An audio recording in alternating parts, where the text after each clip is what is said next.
সুপ্রিয় শিক্ষার্থী বন্ধুরা, আশা করি সবাই ভালো আছো, সুস্থ আছো। তৃতীয় অধ্যায় থেকে আরো কিছু গুরুত্বপূর্ণ এমসিকিউ আমরা সলভ করব। আজকে দেখব কোন একটি ধারার পরবর্তী মান আমরা আসলে কিভাবে বের করতে পারি। দেখো, প্রথম প্রশ্নে একটি ধারা দেয়া আছে, সিরিজ দেয়া আছে, হেক্সাডেসিমালের ধারা দেয়া আছে, যেখানে বলা আছে 18F এটি একটি ধারা। এই 18F ধারাটির পরবর্তী মান কত?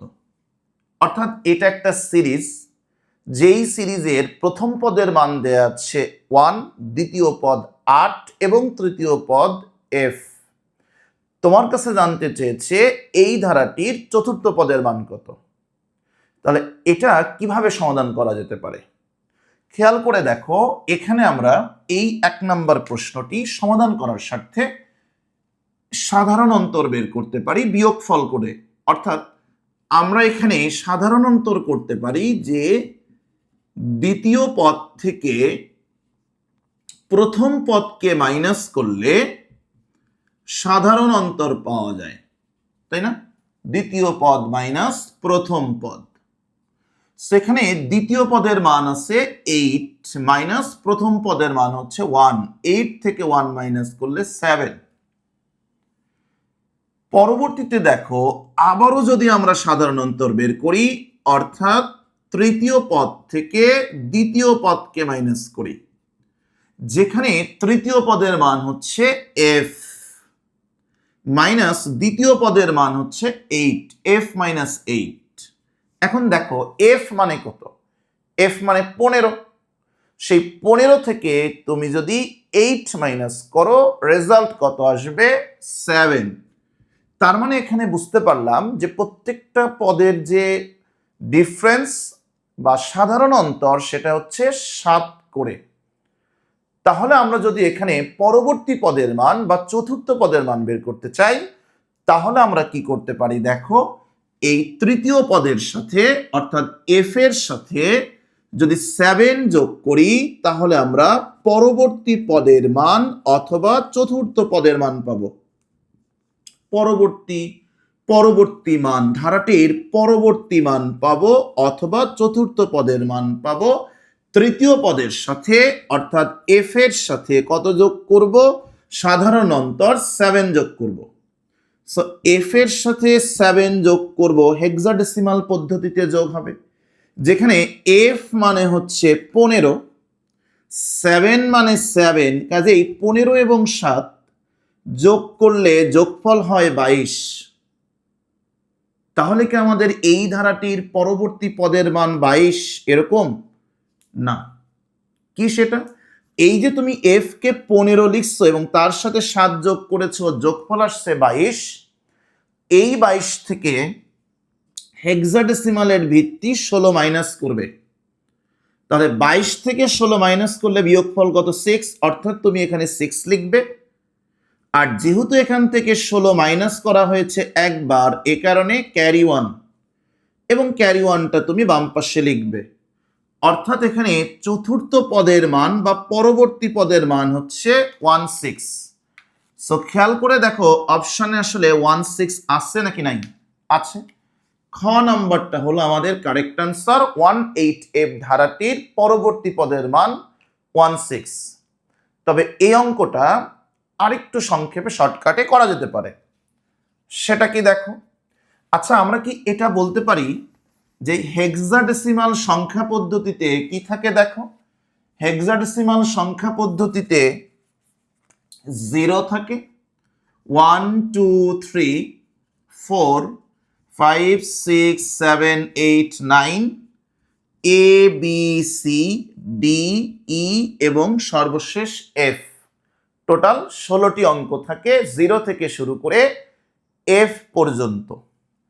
এবার তুমি যেটা করবে, এই পুরোটাকে আরো একবার লিখবে, ঠিক এটার ডান পাশে। নিচে লেখা যেত, নিচে জায়গা নাই, সো ডান পাশে লিখি। আরো একবার লিখবে 0 1 2 3 4 5 6 7 8 9 a b c d e f। এবার এই প্রত্যেকটার বাম পাশে তুমি 1 করে দিবে, 1 লিখবে, প্রত্যেকটার বাম পাশে 1 লিখবে, 1 লিখবে, হ্যাঁ, প্রত্যেকটার বাম পাশে 1 লিখবে। তাহলে এটা হেক্সাডেসিমালের সংখ্যা গঠন হবে। এবার খেয়াল করে দেখো, যেখানে পদগুলো কত ছিল, প্রথমটা ছিল 1, তুমি এখানে 1 মার্ক করবে। দ্বিতীয় পদের মান কত ছিল 8, তুমি এখানে 8 মার্ক করবে। তৃতীয় পদের মান ছিল f, তুমি এখানে f মার্ক করবে। তাহলে খেয়াল করে দেখো, একটা পদ থেকে আরেকটা পদ কত ঘর দূরে আছে। 1 2 3 4 5 6, 6 ঘর পরে 7 নম্বরটা। আবার এখানে এসে দেখো, দ্বিতীয় পদ থেকে তৃতীয় পদ 1 2 3 4 5 6 7 নাম্বারটা। তাহলে তৃতীয় পদ থেকে চতুর্থ পদও এরকম 6 ঘর পরে 7 নম্বরটা থাকবে।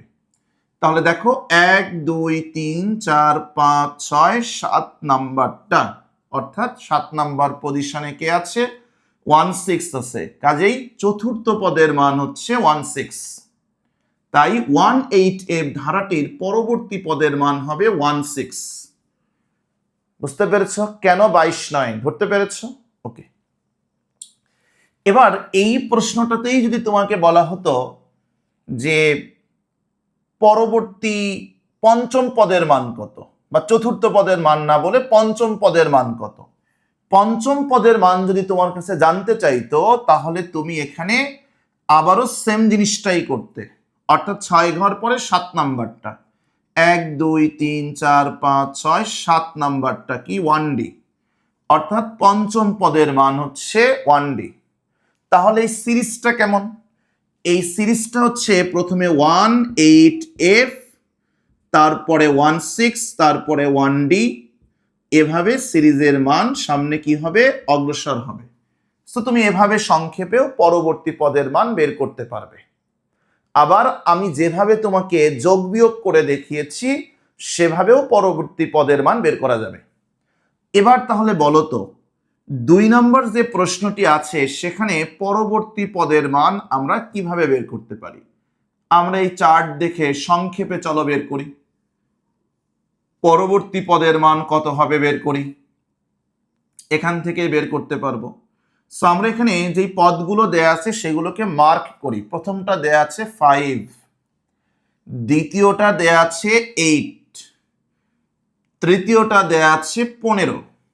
দেখো তো এই মানগুলো কত ঘর পরে পরে আছে, 1 2 3 4 5 6 7, অষ্টম নাম্বারটা। পরেরটা খেয়াল করো, 1 2 3 4 5 6 7, অষ্টম নাম্বারটা। তাহলে এখান থেকেও 7 ঘর পরে অষ্টম নাম্বার যেটা আছে সেটা হবে আমাদের পরবর্তী পদের মান। 1 2 3 4 5 6 7, অষ্টম নাম্বারটা, অর্থাৎ এই 5D 15, এই ধারাটির পরবর্তী পদের মান হবে 1D। কাজেই আমাদের এখানে কারেক্ট আনসার 1D। বুঝতে পেরেছ? ওকে। এবার দেখো 3 নাম্বার এমসিকিউ। 3 নাম্বার এমসিকিউ এর ক্ষেত্রে আমাদের একটা কাজ করা লাগবে, অর্থাৎ আমরা এখানে সংখ্যা তৈরি করেছিলাম 1f পর্যন্ত। এবার আমাদের 1f এর বাইরে সংখ্যা লাগবে বা মান লাগবে। দেখো f এর পরে 10 এবং 10 থেকে শুরু করে 1f, তাহলে পরবর্তীতে কি হবে?